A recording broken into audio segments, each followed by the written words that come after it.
नमस्कार साथियों, स्वागत है आप सभी का अंकित इंस्पायर्स इंडिया पर। मैं हूं अंकित अवस्थी। आप हैं मेरे साथ में एक ऐसी खबर के साथ जो खबर निश्चित ही जियोपॉलिटिक्स में आने वाले टाइम पर फ्रांस और अमेरिका, फ्रांस और इजराइल के बीच संबंधों को खराब करने वाली होगी। मैं ऐसा जब आपके सामने बोल रहा हूं तो इसके पीछे का आधार जान लीजिए। पहले आप दुनिया के इन 7 बड़े देशों की तस्वीर देख लीजिए। देश के राष्ट्राध्यक्ष हैं, G7 के नाम से जाने जाते हैं। हाल ही में कनाडा में मिले थे, अगर आपको ध्यान हो तो। ट्रंप अचानक बीच में से यह कहकर निकले थे कि मैं ईरान पर कुछ बड़ा करने जा रहा हूं। तब फ्रांस ने मजे लिए थे, क्या सीज फायर कराने जा रहे हो? इस बात पर दोनों के बीच में तल्खी आई थी, संभव है आपको याद होगा। इमानुएल मैक्रोन और ट्रंप एक दूसरे से लंबे समय से खिन्न चल रहे हैं। ट्रंप को उस समय भी इन्होंने छेड़ दिया था कि चल दिए सीज फायर कराने। ये बोले मैं कुछ ऐसा करने जा रहा हूं जिसकी तुमने कभी कल्पना नहीं की होगी। क्या करवाया? बोले बम गिराने जा रहा हूं। ये इसका मजा लिए थे। इस चक्कर में, मजे के चक्कर में ईरान पर बम गिर गए थे, पता होगा शायद आपको। चलो आगे बताते हैं। ये दोनों एक दूसरे के साथ किस मामले में जुड़े हुए हैं? असल में क्या है कि ये भी हथियारों के व्यापारी हैं और ये भी हथियारों के व्यापारी हैं। दोनों को वेपन बेचने में, और दोनों की दोनों यूनाइटेड नेशन के परमानेंट मेंबर हैं, यूनाइटेड नेशन सिक्योरिटी काउंसिल के। तो वीटो पावर इनके पास भी और इनके पास भी है। दोनों एक दूसरे का कुछ बिगाड़ सकते नहीं है। ईगो को क्राइसिस है। रशिया G7 से पहले ही बाहर है। पहले ये G8 हुआ करता था, अब ये G7 है। ठीक है साहब। अच्छा, ऐसे में इन भाई साहब ने इनके क्या है, फिर से पिंच कर दिया। क्या कर दिया? न्यूज सुनिए साहब। इन G7 देशों ने ट्रंप के साथ में, जो फ्रांस है उसने खेला करते हुए क्या कहा कि मैं इन G7 देशों में पहला ऐसा देश बनूंगा जो फिलिस्तीन को एक देश के रूप में मान्यता दूंगा। आप सुनेंगे, हैं? पहले तो सर हमको यह बता दो कि फिलिस्तीन कोई अलग देश था नहीं क्या अब तक? यह मान्यता देंगे से क्या मतलब है? तो मैं फैक्ट पहले ही बता देता हूं। G7 देश जितने भी हैं, इन्होंने अभी तक फिलिस्तीन को एक देश के रूप में मान्यता नहीं दी थी। यह भी बता देता हूं कि भारत ने मान्यता दे रखी है ना, ताकि आप आगे तक दिमाग में इसको लेकर ना घूमें। यह मान्यता देंगे तो एक तरह से G7 देशों में अचानक फूट सी पड़ गई है। G7 सब एक साथ अमेरिका की सुर बोला करते थे, ये निकल गए अलग और निकल कर कह दिए कि मैं फिलिस्तीन को मान्यता देने जा रहा हूं, सितंबर के अंदर यूनाइटेड नेशन की बैठक के अंदर दूंगा बेटा। अब इस मान्यता से किस किस को मिर्ची लगनी थी? स्वाभाविक है। मैक्रोन ने यह खेला क्यों किया, यह भी हम आज के सेशन में बताएंगे। फिलिस्तीन असल में है कहां? वेस्ट बैंक और गाजा में से फिलिस्तीन है कौन सा? कहां लिखते हैं हम फिलिस्तीन? इस पर भी आज चर्चा करेंगे। फिलिस्तीन को मान्यता देने का मतलब क्या है, कि क्या हमास को मान्यता देने वाले हैं, या फिलिस्तीन के लिए जो यहां पर वेस्ट बैंक में फतह की सरकार चलती है, पैलेस्टाइन अथॉरिटी की, जिसमें अब्बास राष्ट्रपति हैं, उन्हें मान्यता देंगे? किसे मान्यता देंगे? आज के सेशन में बताएंगे। इजराइल और फिलिस्तीन के बीच के इसी पूरे गणित को आज समझेंगे, क्योंकि मैक्रोन ने वो कर दिया है जिसकी फिलिस्तीन को बड़ी उम्मीद थी, या फिर कहिए गल्फ के नेशंस को बड़ी उम्मीद थी। गल्फ कंट्रीज से हाल ही में ये भाई साहब उगाही कर कर लौटे ही थे। आपको याद होगा जब ये आए थे सऊदी अरब से, कतर से, सबसे पैसा लेकर चले गए थे। अब मैक्रोन की बारी थी कि पैसा वो ले गया, इज्जत मैं दूंगा। भाई साहब मैक्रोन ने दाव चला, गल्फ नेशन एकदम खुश हो गए। और खुश हो गए, हो सकता है इतने खुश हो जाएं कि जैसे ट्रंप धमकाकर पैसे ले गए और ये सादा खुशी के अंदर पैसे ले जाएंगे सारे के सारे। तो आज के सेशन में हम ये सारी जानकारी आपके साथ साझा करेंगे और ये बताएंगे कि इससे इजराइल कितना भड़का हुआ है। इतना ही नहीं, अमेरिका को कितनी मिर्ची लगी है। भाई साहब अमेरिका की तरफ से ट्रंप ने तो एकदम आउट, मैं नहीं मानता, ये सब बकवास बातें हैं। इस तरह से नेतन्याहू अलग भड़के हुए हैं कि ये कैसे कर सकते हो आप। तो ये सारी की सारी कहानी, क्योंकि सवाल तो बड़े बनेंगे आपके दिमाग में, सर इंडिया ने तो मान्यता दे रखी है, फिर क्या दिक्कत है? ऐसा नहीं है। वो सारी बातें आज के सेशन में हम क्लियर करेंगे। क्या इजराइल फिलिस्तीन को देश मानता है कि नहीं, ये भी आज के सेशन में बताएंगे, है ना। चलिए तो शुरू करते हैं सेशन को। सभी से गुजारिश है जल्दी से साथियों से साझा कर दें। चैनल पर नए हैं तो सब्सक्राइब कर लें, और सब्सक्राइब से अंकित इंस्पायर राजस्थान भी सब्सक्राइब कर लें, जिसका लिंक मैंने कमेंट बॉक्स में पिन किया है। ये हमारा एक नया चैनल है राजस्थान की खबरों के विश्लेषण के लिए। आप वहां पर अपने आप को रजिस्टर कर लें, सो दैट आने वाले समय में आपको बढ़िया विश्लेषण वहां मिल सके। बाकी आज आखिरी दिन है, नहीं कल आखिरी दिन है हमारे मानसून सेल का, जो कि हमारी अपनी पाठशाला एप्लीकेशन और बातें बाजार की पर चल रहा है। कोर्सेज पर बड़ा डिस्काउंट है, आप उनका लाभ ले सकते हैं। चलिए साहब, तो सबसे पहले तो G8 जो आप जानते हैं, G20 के हम खुद सदस्य हैं। G20 से G8 थोड़े और पैसे वाले देश, G7 सबसे पैसे वाले देश। इनमें Germany, UK, France, Canada, US, Italy, Japan शामिल हैं। इनमें से फ्रांस अलग रहा, चल पड़ा है। बाय द वे, ये याद होगा कि रशिया को 2014 में, क्योंकि यूक्रेन के एक हिस्से के ऊपर, क्रीमिया जिसे कहते हैं, उस पर रूस ने जैसे ही कब्जा किया था, तब से अमेरिका जैसे देशों ने मिलकर के रशिया को बाहर निकाल दिया था। अब देखना यह है कि ये G7 G6 कब बनेगा, क्योंकि फ्रांस जो है ना वो अलग चाल चल दिया है। अब इस G7 के अंदर फ्रांस की चाल ही दुनिया के अंदर चाल बदलती हुई दिखाई देगी, क्योंकि ट्रंप जिस तरह से दोनों तरफ से बैटिंग कर रहे थे, इधर इजराइल को भी साध के चल रहे थे, इधर गल्फ नेशंस को भी साधते चल रहे थे, मैक्रोन ने शहमात के खेल में एक बढ़िया दांव खेल दिया है। आप अच्छे से जानते हैं, गल्फ नेशंस में ट्रंप आए, बढ़िया धमकाए, बेचारे कतर के राजा से तो उठा करके हवाई जहाज ले गए, इधर सऊदी वालों से $300 बिलियन का व्यापार ले गए, पैसा खूब बढ़िया कमा कर घर लौट गए। तो मैक्रोन ने कहा, अरे व्यापारी तो हम ही हैं भाई, हमसे भी कुछ खरीदो, हमसे खरीदो तो उल्टा दाव चला जाए। कि मतलब कहते हैं ना कि अगर सीधी उंगली से काम ना चले तो उंगली टेढ़ी कर लो। भाई साहब, इन्होंने प्यार रूपी ब्रह्मास्त्र फेंक दिया। प्यार क्या था? गल्फ नेशंस को और क्या चाहिए? फिलिस्तीन की मान्यता, कि भाई देखिए इजराइल से फिलिस्तीन भी एक देश है, उसको मान्यता दे दो। इन्होंने वो मान्यता दे दी। कहा कि सितंबर में पब्लिकली अनाउंस करूंगा कि फ्रांस होने के नाते, G7 मेंबर होने के नाते, मैं फिलिस्तीन को एक अलग देश मानता हूं। अब अलग देश मानते हो तो इसका मतलब इजराइल को आप चुनौती दे रहे हो। इजराइल नहीं मानता, आप उसे मान रहे हो, तो यह अपने आप में एक बड़ी चुनौती है। तो फिलहाल के लिए यह खबर हेडलाइन बन जाती है। लेकिन अब इस खबर को और समझें, इससे पहले मैं थोड़ा सा आपको ना फिलिस्तीन के अंदर शासन कैसे चलता है यह बता देता हूं। देखिए, आपने अक्सर इजराइल का मैप तो नोटिस किया ही है। इजराइल के अंदर दो हिस्से, एक तरफ वेस्ट बैंक, एक तरफ गाजा, आप ऑब्जर्व करते आए हैं।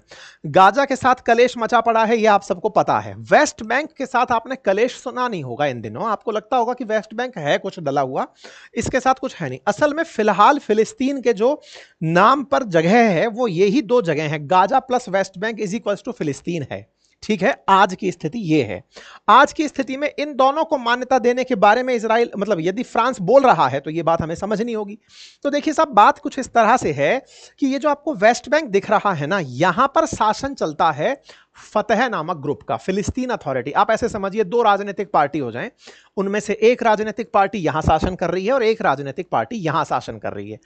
जो यहां शासन करती है ना, उसका नाम है हमास। अब ये जो हमास है, ये कई देशों द्वारा तो राजनीतिक पार्टी माना जाता है, जैसे कतर के द्वारा, ईरान के द्वारा, तुर्की के द्वारा, या लेबनान के अंदर जो हिजबुल्लाह है उसके द्वारा हमास को एक राजनीतिक दल माना जाता है, जो अपने साथ सेना भी रखता है, सो कॉल्ड सेना। उस सेना को इजराइल आतंकी बोलता है, हमास वाले नेता उसको सेना बोलते हैं। ऐसे ही अब वेस्ट बैंक पर आइए। वेस्ट बैंक के अंदर फतह नामक एक संगठन सक्रिय रहता है। फतह एक और पार्टी समझ लीजिए, जो पैलेस्टाइनियन अथॉरिटी नाम से सत्ता चलाती है। इसके नेता हैं अब्बास, ये यहां पर सत्ता चलाते हैं। दुनिया में जब बात आती है ना कि किसी से अगर फिलिस्तीन का हेड मानकर बात करनी है, तो वो इस फतह ग्रुप के लीडर्स के साथ बात की जाती है। ये चुनाव से बने थे, लेकिन 2006 के बाद फिर कोई चुनाव हुआ नहीं, तब से ये एक्सटेंडेड सरकार चलाते आ रहे हैं। ये दोनों आपस में एक हैं क्या? कतई नहीं है। दोनों एक दूसरे से झगड़ते हैं, लेकिन एक दूसरे पर गोले नहीं चलाते। दोनों एक दूसरे के साथ फतह और हमास मिलकर फिलिस्तीन है, दुनिया को यही बताते हैं। लेकिन इस गाजा वाले क्षेत्र में हमास सक्रिय है, जिसे 3-4 देशों के अलावा कोई और मान्यता नहीं देता, इसलिए इसे आतंकी संगठन कंसीडर करता है इजराइल, अमेरिका, ये तमाम देश। ठीक है, अब बड़ा सवाल यह है कि जब फ्रांसीसी राष्ट्रपति ने यह बात बोली है, तो वो किसे मान्यता देने जा रहे हैं? अगर इस खबर का अधूरा ज्ञान दे दिया जाए तब तो यह लगता है कि इसका मतलब क्या हमास को मान्यता देने जा रहे हो क्या? अभी मैं आपको आगे बताऊंगा, चलिए सरप्राइज खत्म कर देता हूं। नहीं, वो हमास को मान्यता देने नहीं जा रहे हैं, वो इस फिलिस्तीन को, जिसका लीडरशिप दोनों मिलकर के ये फतह वाला ग्रुप करता हो, अब्बास जिसके राष्ट्रपति होते हो, उसे मान्यता देने जा रहे हैं। ठीक है, आइए दूसरी बात आपको अब यह भी बता दें कि इन दोनों के कलेश में जीतता कौन है। भाई साहब, दोनों स्वतंत्र सरकार चलाते हैं, दोनों में कोई लेना देना नहीं है। अब इस स्थिति तक कैसे पहुंचे वो भी थोड़ा सा ब्रीफ जान लो, कई बार पहले भी बता चुका हूं। 1922 में अंग्रेजी हुकूमत के दौरान जब फिलिस्तीन हुआ करता था, तो वह एक स्वतंत्र राष्ट्र हुआ करता था। असल में आप सभी को पता है कि 1914 से लेकर के 18 के बीच में प्रथम विश्व युद्ध चला था। प्रथम विश्व युद्ध के दौरान 1917 के अंदर जब अंग्रेजों को लगा कि वो हिटलर से हार जाएंगे, हिटलर बहुत तेजी से, असल में हिटलर नहीं था उस समय, हिटलर के जैसे जो जर्मन एक्सट्रीमिस्ट लोग थे, हिटलर बाद में पनपा प्रथम विश्व युद्ध के बाद में, लेकिन हिटलर के समर्थन में कहिए या जर्मन प्राइड वाले जो लोग थे ना, जो कि बहुत तेजी से इन ब्रिटिशर्स को हराते जा रहे थे, ऑटोमन के खिलाफ काम कर रहे थे, वो क्या था कि ब्रिटिशर्स को जर्मनी को तोड़ना था, जर्मनी को कमजोर पटकना था। ऐसे में 1917 में इनके विदेश सचिव के द्वारा, यूके के विदेश सचिव के द्वारा, ब्रिटेन के विदेश सचिव के द्वारा कहा गया कि मैं यहूदियों को एक स्वतंत्र राष्ट्र दिलाना चाहता हूं। बेलफोर्ड नाम का एक व्यक्ति था जिसने यह अनाउंस कर दिया था 1917 में, पब्लिक अनाउंसमेंट कर दिया। यह रहा वो बेलफोर डिक्लेरेशन। इस बेलफोर डिक्लेरेशन में यह कहा गया कि फिलिस्तीन भविष्य में यहूदियों के लिए एक जगह होगी। तो जर्मनी के अंदर जो बैठे हुए यहूदी थे ना, वो उस समय इस भावना के साथ रह गए कि एक दिन ब्रिटेन हमको जब जीत जाएगा तो हमें फिलिस्तीन में देश बनवाकर हमारा देगा। अब यही वो कारण माना जाता है जिसके चलते प्रथम विश्व युद्ध में जर्मनी की हार हुई, और जर्मनी की हार के बाद हिटलर वहां पनपा और उसने यहूदियों से अपना बदला लिया। जो कहते हैं ना कि यहूदियों के साथ अत्याचार हुआ, बोले ये ब्रिटेन के साथ हो गए थे हमारे देश में रहते रहते। इसके पीछे और भी कई और पक्ष हैं। शॉर्टकट रूप में यही है कि एक डिक्लेरेशन बेलफोर ऐसा था जो फूट डालो राज करो में काम आया था। ब्रिटिशर्स ने दाव चला था जर्मनी के लोगों को भड़काने के लिए, और वहां से फिर यहूदियों को फिलिस्तीन लाया गया। फिलिस्तीन लाया गया तो देखो 1917 में तो फिलिस्तीन एक देश हुआ करता था ऑटोमन एम्पायर के अधीन, लेकिन प्रथम विश्व युद्ध ऑटोमन हार गया, टूट गया। तो टूटने के बाद फिलिस्तीन ब्रिटिशर्स के कब्जे में चला गया। अब जब आप ब्रिटिशर्स के कब्जे में चले गए तो वो डिसाइड करेंगे कि कौन कहां रहेगा। तो उन्होंने विजेता होने के नाम पर यह जगह पकड़ा दी यहूदियों को। यहूदी आकर यहां रहने लगे, फिलिस्तीन के अंदर यहूदियों की कॉलोनी बनने लगी और ब्रिटिशर्स की शह पर बनने लगी। यह कॉलोनी धीरे धीरे विस्तार करने लगी। तो ये जो आप जगह देख रहे हैं धीरे धीरे, ये येलो कलर जो फैलता जा रहा है, ये अब मतलब ये ग्रीन कलर जो फैलता जा रहा है ये इजराइल है। ये फैलता जा रहा है और इधर की तरफ जो सिकुड़ता जा रहा था वो फिलिस्तीन था। क्यों? क्योंकि ब्रिटिशर्स इन्हें सपोर्ट कर रहे थे कि भाई हमने प्रॉमिस किया था आपको जगह देंगे, आप रहो। यहां से ये संघर्ष होता गया। 1947 में इजराइल को एक देश के रूप में मान्यता दे दी। 1947 में तीन चीजें बनकर आई। पहला, यरूशलेम को अंतरराष्ट्रीय कंट्रोल में रखा जाएगा। फिलिस्तीन और इजराइल नाम से दो देश होंगे। पहले फिलिस्तीन था, अब वो खत्म हो गया। यहीं से लेकर आज तक कलेश चला आ रहा है। फिलिस्तीन के समर्थन में जो मुस्लिम वर्ल्ड है, मुस्लिम ब्रदरहुड दिखाने के लिए वो फिलिस्तीन को ही देश मानता है, यहूदियों को तो केवल आया हुआ व्यक्ति मानता है। वेस्टर्न वर्ल्ड कहता है कि जब युद्ध हम जीते थे तो हम तय करेंगे कि कौन कहां रहेगा, हमारे हिसाब से यहूदी यहां रहेंगे तो इनको देश मिलना चाहिए। बाकायदा यूएन के अंदर इजराइल को एक देश के रूप में मान्यता दिला दी गई। ये यहां पर साहब निवास करने लगे और तेजी से फैलने लगे। इजराइल और बड़ा होता चला गया। आज की स्थिति आपके सामने कुछ इस प्रकार से है कि फिलिस्तीन अब कुछ ही जगह रह गया है। गाजा और वेस्ट बैंक के रूप में आपको फिलिस्तीन दिखाई देता है। ठीक है साहब। अब फिलिस्तीन जो वर्तमान में आपको दिखाई पड़ता है, इस फिलिस्तीन के अंदर जो सत्ता पक्ष है वो कैसे काम करता है, अब मैं आपको वो बताने का प्रयास कर रहा हूं। वर्तमान में यहां पर जो देश हैं उनमें से 29 नवंबर 1947 के दिन यूएन ने फिलिस्तीन और इजराइल को लेकर एक मैप जारी किया था जो आपके सामने है। गाजा और वेस्ट बैंक नाम से अब फिलहाल लोग लगभग 8.5 लाख लोग तो वेस्ट बैंक में रहते हैं और लगभग 15 लाख लोग के आसपास गाजा में बताए जाते हैं। कई जगह कई मिलियन लोग बताए जाते हैं। अब स्थिति यह है कि 1967 के बाद से इजराइल ने फिलिस्तीन को और समेटना शुरू कर दिया। दुनिया भर के नेताओं के द्वारा तरह तरह की डिमांड हुई कि भाई गाजा के अंदर हमास है और फिर जो वेस्ट बैंक है उसके अंदर फतह नामक ग्रुप सक्रिय है, दोनों अपनी सत्ताएं चलाते हैं। मांग यह उठी कि फिलिस्तीन पूरी तरह खत्म नहीं होना चाहिए, फिलिस्तीन रहना चाहिए, फिलिस्तीन इजराइल के साथ रहे। इसे ही टू स्टेट थ्योरी कहा जाता है, टू नेशन थ्योरी, जिसको भारत भी समर्थन देता है। यूएन के बहुत से देश समर्थन देते हैं कि फिलिस्तीन भी रहे और इजराइल भी रहे। इजराइल भी शुरुआत में इसे मान्यता दिया करता था कि फिलिस्तीन रहना चाहिए, लेकिन नेतन्याहू इन दिनों जब से यह हमास का हमला हुआ अक्टूबर 2023 में, तब से फिलिस्तीन को एक्सेप्ट ही नहीं करते। उनका हाल ही में स्टैंड बदला हुआ है। वो कहते हैं कि इन सबको यहां से ले जाओ, दूसरी जगह ले जाके बसा दो। इथोपिया वालों तुम ले जाओ, इंडोनेशिया वालों तुम ले जाओ। ठीक है साहब। इन दोनों के बीच में पहले ओस्लो में दोस्ती करवाई गई थी बकायदा बिल क्लिंटन के द्वारा कि हां भाई तुम दोनों लोग मिल लो। इजराइल के प्राइम मिनिस्टर और चेयरमैन ऑफ पीएलओ उस समय यासर अराफात हुआ करते थे। इनकी तस्वीरें आप इंदिरा गांधी जी के साथ भी देखे होंगे। तब हम भारत वाले भी फिलिस्तीन को मान्यता देते थे, आज भी देते हैं। इन दोनों को मिलाया गया था कि तुम दोनों सह अस्तित्व के साथ रहो। ओस्लो अकॉर्ड हुआ था। लेकिन आजकल के समय पर दिक्कत यह है कि आज का इजराइल फिलिस्तीन को स्वीकार करने की स्थिति में नहीं है। ऐसे में फिलिस्तीन के अंदर जो फिलिस्तीन लिबरेशन ऑर्गेनाइजेशन है, जिसके नेताओं को आप भारत के प्रधानमंत्री के साथ भी देखते हैं, भारत के पूर्व प्रधानमंत्री के साथ भी आप देखे होंगे, ये सभी वो लोग हैं जिन्हें वेस्ट बैंक में देखा जाता है और वेस्ट बैंक के इन नेताओं को दुनिया भर के नेता रिकॉग्नाइज करते हैं। लेकिन इन दिनों तक भी वेस्ट वेस्ट बैंक के नेताओं को G7 कंट्रीज के द्वारा एक्सेप्ट नहीं किया गया था। मैक्रोन वो व्यक्ति बनकर आ रहे हैं जो G7 कंट्री होने के नाते वेस्ट बैंक के अंदर बैठे हुए नेताओं को रिकॉग्नाइज करके उन्हें फिलिस्तीन के रूप में स्वीकार कर रहे हैं। इन्होंने कहा है कि संयुक्त राष्ट्र संघ का महासभा का जब सितंबर में अधिवेशन होगा तब मैं पब्लिकली अनाउंस करूंगा। फिलहाल के लिए मेरा यह अनाउंसमेंट है। अनाउंसमेंट क्या है कि हम लोग डीमिलिटराइजेशन ऑफ हमास चाहते हैं। हम चाहते हैं कि वापस से गाजा को बनाया जाए और फाइनली हम चाहते हैं कि स्टेट ऑफ फिलिस्तीन बन करके रहे।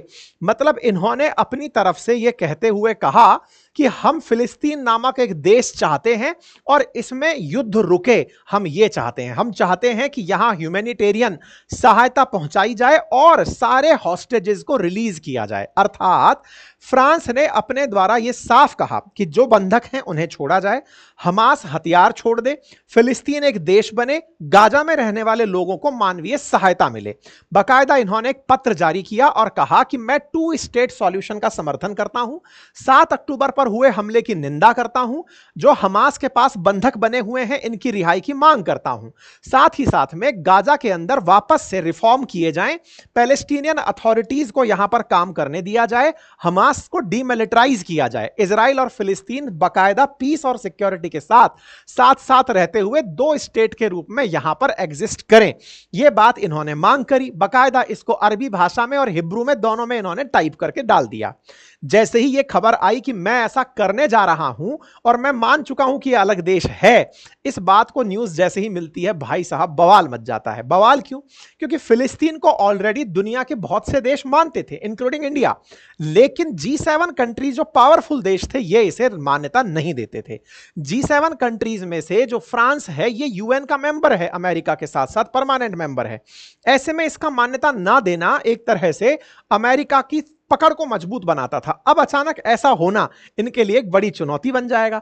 लोगों ने भाई फ्रांस के मजे लेने शुरू कर दिए कि इनकी तो नेचर है सरेंडर करना। इमानुएल मैक्रोन को कहा कि तुम तो हमास के समर्थक बन गए हो, तुम डर गए हो, तुम मुसलमान बन गए हो, तुम मुसलमानों से डर गए हो। और तो और फ्रांस में इनके जो खिलाफ अपोजिशन की पार्टी है वो मैक्रोन के खिलाफ बयान देना शुरू कर दी, क्योंकि फ्रांस के साथ एक गड़बड़ है। और वो क्या है? फ्रांस में यहूदी भी बहुत है और मुसलमान भी बहुत हैं। यूरोप में सबसे ज्यादा अगर यहूदी और मुसलमान एक साथ कहीं पाए जाते हो तो वो फ्रांस है। ऐसे में फ्रांस के अंदर ये वोट बैंक की गणित है कि कौन किसको लेकर चले। मैक्रोन थोड़े लिबरल प्रकार के नेता माने जाते थे, मरीन ले पेन थोड़ी एक्सट्रीमिस्ट नेता बनकर आई।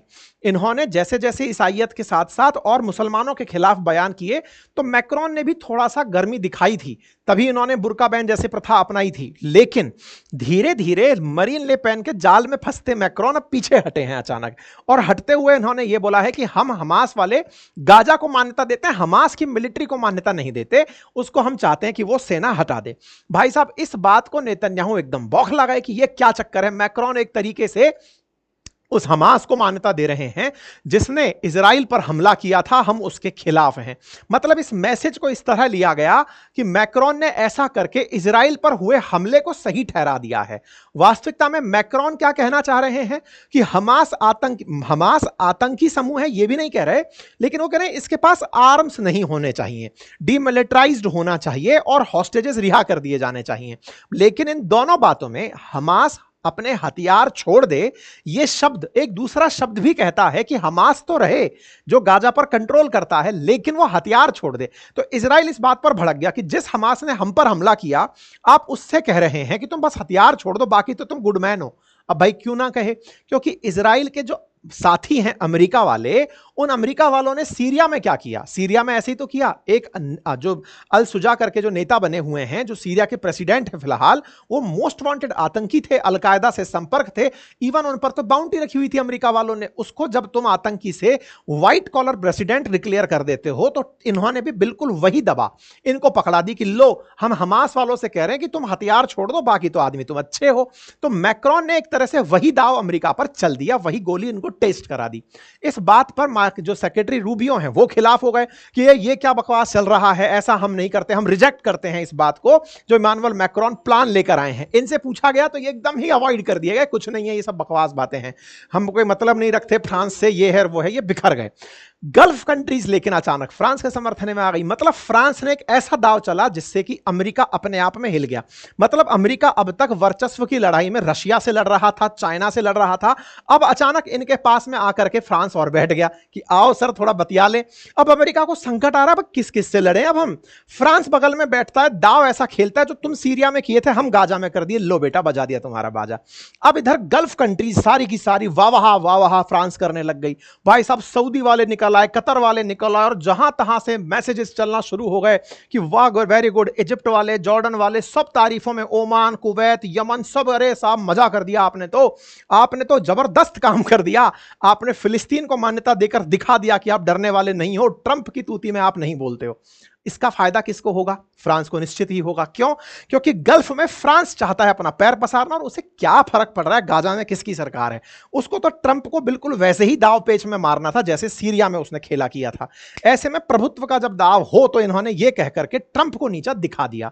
कुल मिलाकर ट्रंप जो अभी गल्फ कंट्रीज के बीच में अच्छा बनकर गए थे, लेकिन हमास वाले लेकिन फिलिस्तीन को मान्यता नहीं दे रहे थे, उस जगह पर इन्होंने इस तरह का दाव खेल दिया है। कुल मिलाकर के भाई साहब ये खेला राजनीतिक स्थापत्य का है कि भाई कौन ज्यादा प्रभुत्व वाला देश है। ठीक है, इमानुएल मैक्रोन ने जैसे ही फिलिस्तीन को मान्यता दी तो सवाल उठने लगे कि क्या कारण है, मतलब ऐसा क्या है कि मैक्रोन पलट गए। तो देखो इसको थोड़ा ऐतिहासिक रूप से देखें तो जब 7 अक्टूबर को हमला हुआ था ना, तो मैक्रोन ने इसकी कड़ी निंदा की थी और इस पर मतलब बढ़िया से कहा था कि भाई इसके खिलाफ होना चाहिए सब काम।